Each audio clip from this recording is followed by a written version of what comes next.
Olá, sou a professora Ivone, do 4º ano da Escola Elcione Barbalho. Eu estou aqui hoje para falar para vocês sobre frações. Todos já devem ter ouvido falar das frações. Então, vamos ver o que são um pouco da história da fração. O estudo das frações surgiu no Egito, às margens do rio Nilo, por causa da necessidade de fazer uma marcação às margens desse rio.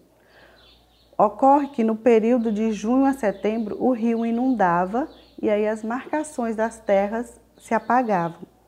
Logo, os proprietários tinham que fazer a marcação toda novamente.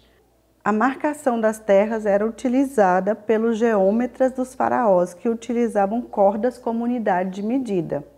Esses medidores eram chamados de estiradores de cordas.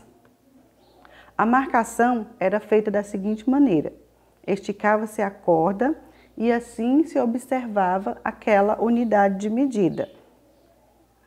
Como a medida dos terrenos, na maioria, não era exatamente igualzinha a um inteiro, surgiu então a necessidade de se criar um novo número para representar esse pedaço que ficou à parte, o número fracionário. Os egípcios usavam as frações unitárias, ou seja, com o numerador 1 dividido por um número inteiro, como no exemplo, 1/2, 1/3, 1/4. Essas eram as frações egípcias. Os números fracionários, ou simplesmente frações, surgiram da necessidade de dar uma resposta a essa medida. Observe a seguinte situação envolvendo uma fração. Para o logotipo de uma empresa, a ideia inicial surgiu de uma folha de papel sulfite, representada no desenho ao lado, dividida em 4 partes do mesmo tamanho, com uma parte pintada de vermelho. A parte pintada representa a fração 1/4, que tem o 1 acima do tracinho e o 4 abaixo. Dizemos que a folha de papel, que foi dividida em 4 partes, é a unidade ou todo, ou inteiro. E o 4 é o denominador da fração, que fica abaixo do tracinho. Indica em quantas partes o inteiro foi dividido. O número 1 é o numerador da fração. Indica o número de partes pintadas. Numerador e denominador são nomes dos termos de uma fração. O 1, representado nessa fração, é o numerador, está acima do tracinho. E o numeral 4 é o denominador. Os números fracionários como 1/4, 1/2, 3/4 são chamados de frações.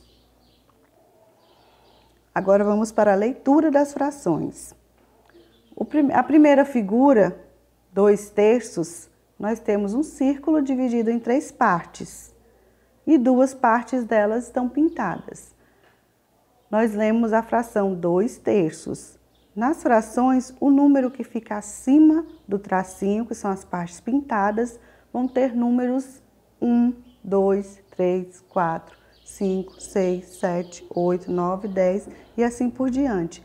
Porém, o denominador, que é a parte de baixo da fração, enquanto as partes do inteiro foi dividido, terão nomes diferenciados.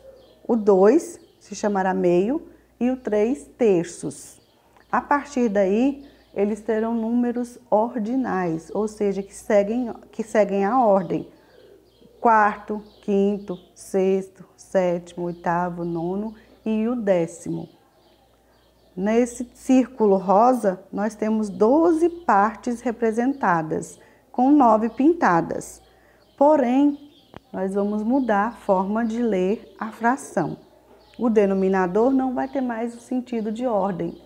ele vai ter os números normais, porém acrescido de uma palavrinha, avos. Então, a gente lê 9, 12 avos. E segue-se o restante, 5 oitavos e 5 sextos. Bom, pessoal, esse é o meu recadinho de hoje. Espero que tenha esclarecido alguma coisa. Protejam-se e fiquem em casa e estudem bastante. Até a próxima!